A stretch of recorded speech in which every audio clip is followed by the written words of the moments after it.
அனைவருக்கும் வணக்கம். நம்ம ஸ்ட்ரெயிட்டா இன்னைக்கான டாபிக் உள்ள போயிடலாம். டீலிமிட்டேஷன்.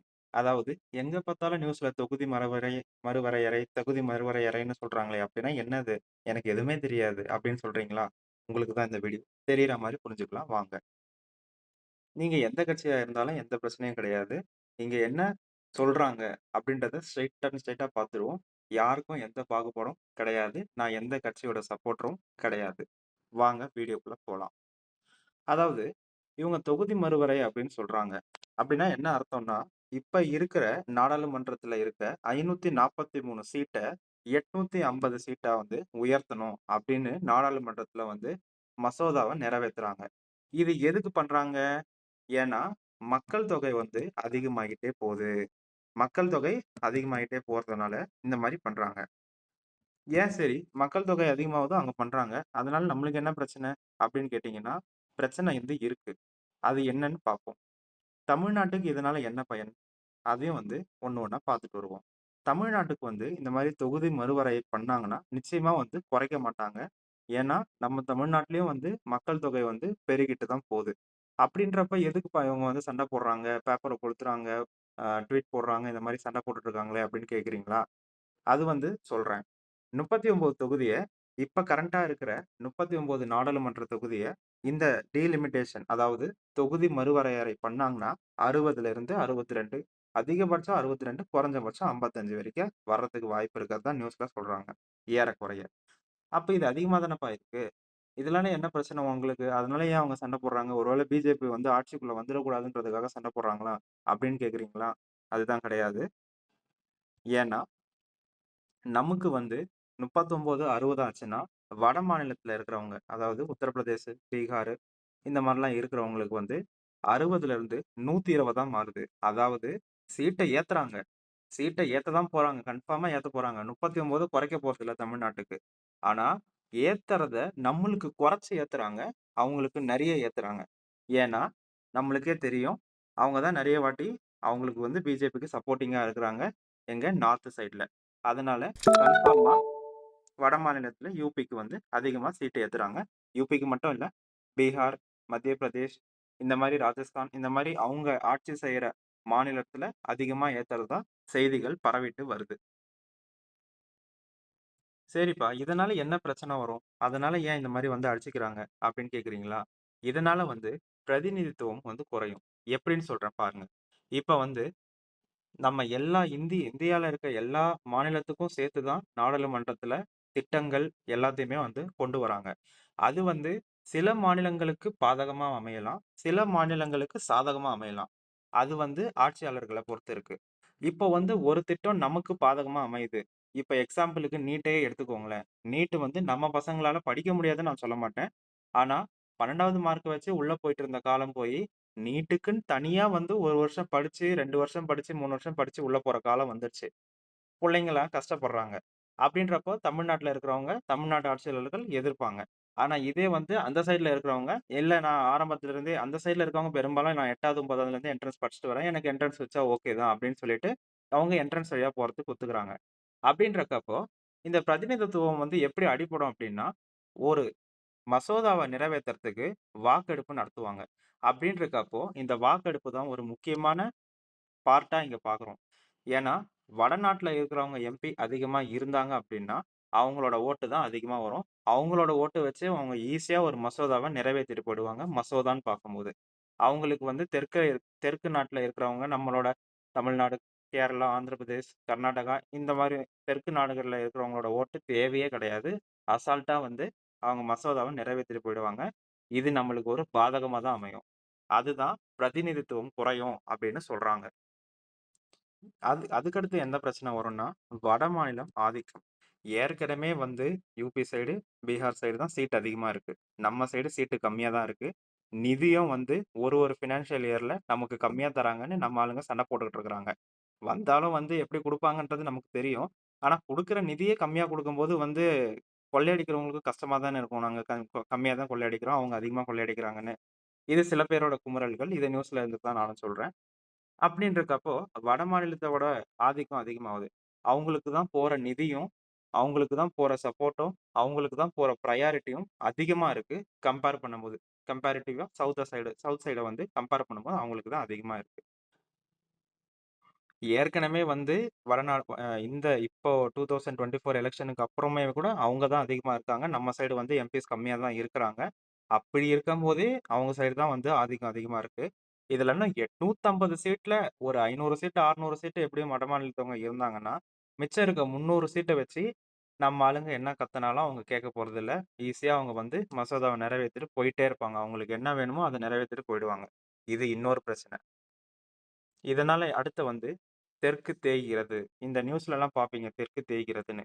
எந்த மாரி அடிப்படையில தெற்கு தேயுதுன்னா, அசால்ட்டா அவங்க நிதிய வந்து குறைக்கும்போது, நம்ம சைடு வர வளர்ச்சி ஆட்டோமேட்டிக்கா டிராப் அவுட் ஆகும். ஏன்னா, எங்களுக்கு நிதி வரல. அதனால எங்களால எதுவும் செய்ய முடியலன்னு சொல்லிட்டு கீழ இருக்கிறவங்க சொல்லிட்டு போயிடுவாங்க. நம்ம ஆளுங்க சொல்லிட்டு போயிடுவாங்க ஈஸியா. அப்படின்றக்கப்போ தெற்கு தேய்கிறது அப்படின்னு சொல்றாங்க. இது ஏன் தேயுது? நிதிய கம்மி பண்றாங்க. பிரதிநிதித்துவத்த கம்மி பண்றாங்க. ஆட்டோமேட்டிக்கா எல்லாமே அவங்களுக்கு தான் மேல போகுது. நம்மளுக்கு கம்மியா தான் வருது. நீங்க அந்த எக்ஸாமோட ரிசல்ட் பார்த்தா கூட தெரியும். எத்தன பேருக்கு வந்து அந்த சைட்ல இருக்கவங்களுக்கு சீட்டு கிடைக்குது. கீழ இருக்கிற நமக்கு எத்தன பேருக்கு வந்து சீட்டு கிடைக்குதுன்னு.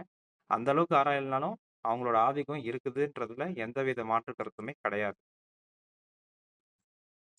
இது மாரி ஒரு பக்கம் இருக்கும்போது, இன்னொரு பக்கம் என்ன பிரச்சனை வரும் அப்டின்னா, இயற்கை பேரிடர்கள், வெள்ளம் இந்த மாரி நம்ம நம்ம நாட்டுக்கு அடிக்கடி வந்துட்டு இருக்கு. வந்துட்டு வந்துட்டு போகுது புயல்லாம். அப்டின்றக்கப்போ வந்து எங்ககிட்ட நிதி இல்ல. நாங்க மத்திய அரசு கிட்ட தான் கேட்போம்னு சொல்லிட்டு மாநில அரசு சொல்லுவாங்க. அப்படி அவங்க கேட்கும்போது, உங்களுக்கு நிதி எம்பி கம்மியா தான் இருக்கிறாங்க. அதுக்கேத்த நிதி தான் நாங்க குடுக்க முடியும். வெள்ள நிவாரண நிதி, அந்த இது, இந்த நிதின்னு சொல்லிட்டு எல்லாத்தையுமே வந்து கம்மி பண்ணி குடுத்துருவாங்க. இத வந்து ஒரு காரணமா இவங்களும் சொல்லுவாங்க. ஆக மொத்தம் நம்மளுக்கு கிடைக்கிறதும் கம்மியா தான் கிடைக்கும். அந்த அளவுக்கு சப்போர்ட்டும் இருக்காது. எல்லா ப்ரையாரிட்டியும் வந்து மேல இருக்க வடக்குக்கு தான் போகும். இது வந்து ஒரு நிதர்சனமான உண்மை. அத புரிஞ்சுக்கிட்டு தான் ஆகணும். சரி, இவங்க தான் ஜெயிச்சுட்டாங்க. நிச்சயமா இவங்க நிறைவேத்திருவாங்க. ஆனா இதுக்கு வந்து ஒரு தடையா நமக்கு ஒரு ஊன்றுகோலாவும், அவங்களுக்கு ஒரு தடையாவும் இருக்கிறது தான் இந்த ஆர்டிகள் 82. இந்த ஆர்டிகள் 82 என்ன சொல்லுது அப்டின்னா, நாடாளுமன்றத்துல 550 சீட்டுக்கு மேல வந்து இருக்கக்கூடாது அப்டின்னு சொல்லுது. ஆனா இவங்க என்ன சொல்றாங்க, நாங்க ஆல்ரெடி 888 பேர் உட்கார்ற மாரி ஒரு பார்லிமென்ட் கட்டியிருக்கோம். அதனால மக்கள் தொகை அதிகமா இருக்கிறதுனால, நாங்க வந்து எம்பி சீட்ட உயர்த்த வேண்டிய நிலைமை எங்களுக்கு இருக்குது. அதனால நாங்க இந்த சட்டத்துல நாங்க திருத்தம் கொண்டு வரப்போறோம் அப்படின்னு சொல்றாங்க. இந்த சட்ட திருத்தம் தான் அவங்களுக்கு ஒரு தடையா இருக்கு. நமக்கு ஒரு பிளஸ் பாயிண்ட்டா இருக்கு. அது என்னன்னு பார்த்தோம்னா, ஒரு சட்ட திருத்தத்த நிறைவேத்தணும் அப்படின்னா, மெஜாரிட்டி ஆஃப் வோட் இருந்தா மட்டும் போதாது. அதாவது 543 பேர்ல 272 பேர் ஓட்டு போட்டா மட்டும் போதாது. வந்து 2ல 3ல 2 பங்கு ஓட்டு இருக்கணும். அதாவது 543 பேர் ஓட்டு போடுறாங்கன்னா, 360க்கு மேல ஓட்டு வந்து சாதகமா இருக்கணும். 3/2. அப்பதான் இவங்க வந்து ஒரு சட்ட திருத்தத்த கொண்டு வர முடியும். சட்டத்த திருத்தம் பண்ண முடியும். 3ல 2 பங்கு ஓட்டு இருந்தா தான். ஆனா மசோதாக்கு அப்படி இல்ல. நீங்க ஜஸ்ட் மெஜாரிட்டி இருந்தாலே வந்து மசோதாவ பாஸ் பண்ணிடலாம். அதுதான் வந்து இவங்களுக்கு இப்போ ஒரு பெரிய பிரச்சனையா இருக்கு. ஏன்னா எதிர்க்கட்சி வந்து ஒரு 185க்கு மேல எதிர்ப்பு தெரிவிக்கிறதுனால, இவங்களால இந்த சட்ட திருத்தத்த அவ்வளவு சீக்கிரம் கொண்டு வர முடியாது. அப்படியும் மீறி கொண்டு வந்துட்டாங்கன்னா, அது நிச்சயமா பாதகமா தான் முடியும் நமக்கு. இந்த சட்ட திருத்தத்த கொண்டு வரணும்னா, 3ல 2 பங்கு ஓட்டு வந்து நிச்சயமா எடுத்து வந்து ஆகணும். அப்படி எடுக்கலன்னா, இவங்களால சட்ட திருத்தத்த நிறைவேற்றவே முடியாது. இந்த சட்ட திருத்தம் சாத்தியமான்னு கேட்டா, அது ஒரு கேள்விக்குறி தான். அது வந்து எம்பியோட மைண்ட் செட்ட பொறுத்து. குதிரை பேரம் போனாங்கன்னா, சட்ட திருத்தம் வந்து நடந்துரும். குதிரை பேரம் போல, நாட்டுக்காக போராடுறாங்கன்னா, சட்ட திருத்தம் நடக்காது. அது எம்பிய பொறுத்து, எம்பிய பொறுத்து இருக்கு. மொத்தமா என்னத்த சொல்றது அப்படின்னு கேட்டீங்கன்னா, டீலிமிட்டேஷன் பண்ணலாம். ஆனா, அத வந்து கரெக்ட்டா பண்ணணும். அதுக்கான டைம் வந்து இது இல்லன்னு தான் சொல்லணும். ஏன்னா, மக்கள் தொகைய வந்து கட்டுப்படுத்துறதுல நம்மளோட தெற்கு சைடு வந்து நல்லா செயல்பட்டு இருக்காங்க. அதுவும் இந்த கொரோனாலாம் முடிஞ்சதுக்கப்புறம் மக்கள் தொகை நம்ம தெற்கு சைடு கம்மியா தான் இருக்கும். வடக்கு சைடும் கம்மியா தான் இருக்கும். ஆனா, வடக்கு சைடு வந்து மக்கள் தொகைய வந்து குறைக்கிறதுல எந்தவித நடவடிக்கையுமே அவங்க எடுக்கல. அவங்க சைடு மக்கள் தொகை அதிகமா இருக்கு. அதனால மக்கள் தொகைய பேஸ் பண்ணி நம்ம டீலிமிட்டேஷன் தொகுதி மறுவரை பண்ணா நிச்சயமா தெற்கு பாதிக்கப்படும். வடக்கு நிச்சயமா வாழும் அப்படின்னு தான் சொல்ல முடியும். இதனால என்னென்ன பிரச்சனை வரும்ன்றது தான் பின்னாடி பார்த்தோம். எந்த மசோதாவையும் வந்து நமக்கு சாதகமா கொண்டு வர முடியாது. நமக்கு வந்து அதுல பாதகம் இருந்தாலும் நாம அத வந்து கசப்பு மாரி ஏத்துக்கிட்டு தான் ஆகணும். அவங்களுக்கு என்ன நெனைக்கிறாங்களோ அத தான் அவங்க பண்ணுவாங்க. அதனால இந்த டைம்ல தொகுதி மறுவரை வேண்டாம் அப்படின்னு தான் நம்ம சொல்றோம். இதுல இன்னொரு பிரச்சனை என்னன்னா, இந்த தொகுதி மறுவரையறை வந்து 2011 பேஸ் பண்ண சென்செக்ஸ்ல மக்கள் தொகை வச்சு தான் பண்றேன்றாங்க. அது முற்றிலும் நடக்கக்கூடாது. 2011ல தமிழ்நாடும் கம்மியா தான் இருக்கும் நிச்சயமா. ஆ அது யுபி அதிகமா தான் இருக்கும். அவங்க எந்த மக்கள் தொகை கணக்கெடுப்பையும் வந்து அவங்க குறைக்கல. மக்கள் தொகைய எந்த குறைப்பும் செய்யல. யுபி சைடு, வடநாடு சைடுலலாம் வந்து எந்த மக்கள் தொகைய வந்து குறைக்கிறதுக்கு எந்த நடவடிக்கையும் அவங்க அவ்வளவா எடுக்கல. நம்மளோட தெற்கு சைடுல தான் வந்து மக்கள் தொகைய குறைக்கிறதுக்கு நெறைய ஸ்டெப்ஸ்லாம் எடுத்திருக்காங்க. அப்படின்னு பார்க்குறப்ப 2011 சென்செக்ஸ் வச்சு பார்த்தோம்னா, அவங்க சைடு தான் இப்போ சொன்ன மாரி 850 சீட்ல 600 சீட்டு, 700 சீட்டு மேல தான் போகும். மிச்சம் இருக்க சீட்டு தான் கீழ வரும்.